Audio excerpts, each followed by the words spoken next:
So guys, ഇന്നെൻ്റെ ഇൻഫോസിസിൽ last day ആയിരുന്നു. ഇൻഫോസിസിൽ ഞാനിപ്പോൾ 2-2.5 വർഷത്തിന് മേലെയായി. 2022 സെപ്റ്റംബർ മാസമാണ് ഞാൻ ജോയിൻ ചെയ്തത്. ഇൻഫോസിസിനെ പറ്റി പറയുകയാണെങ്കിൽ എനിക്ക് ഇൻഫോസിസ് നല്ലത് മാത്രമേ തന്നിട്ടുള്ളൂ. ഫ്രണ്ട്സ് ആയിക്കോട്ടെ, മാനേജ്മെൻ്റ് ആയിക്കോട്ടെ, എല്ലാം നോക്കുന്ന സമയത്ത് ഭയങ്കര അടിപൊളിയായിരുന്നു ഇൻഫോസിസ് ലൈഫ്. നമ്മൾ പുറത്തുനിന്ന് കേൾക്കുന്നതും ഇൻഫോസിസിനെ പറ്റി അറിഞ്ഞതും ഒന്നുമല്ല. ഉള്ളിൽ ഞങ്ങൾക്ക് ഇൻഫോസിസ് എല്ലാം അടിപൊളിയായിരുന്നു. ഒരു ഫാമിലി പോലെയായിരുന്നു. So whatever I'm today, ഇൻഫോസിസിന് അതിനൊരു പാർട്ടുണ്ട്.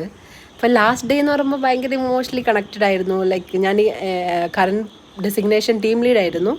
അപ്പോൾ എൻ്റെ ടീം, കുട്ടികൾ, ഞങ്ങളെല്ലാവരും ഗേൾസ് ടീമായിരുന്നു. എല്ലാവരും ഗേൾസ് ആയിരുന്നു ടീമിൽ. ലൈക്ക് അപ്പോൾ ഭയങ്കര ഫൺ, അവരുമായിട്ടുള്ളൊരു അറ്റാച്ച്മെൻറ്റ്. സോ ലാസ്റ്റ് ഞാൻ ഇറങ്ങിയപ്പോൾ ലിറ്ററലി ഞാൻ കരഞ്ഞുപോയി. ലൈക്ക് ഓർത്തപ്പോൾ ഇനി ഇൻഫോസിസ് ക്യാമ്പസിലോട്ടൊരു എൻട്രി ഇല്ലയെന്ന് ഓർത്തപ്പോൾ. സോ നമ്മൾ സ്വൈപ്പ് ഔട്ടൊക്കെ ചെയ്തു. ആക്സസ് കാർഡൊക്കെ അവിടെ കൊടുത്തു.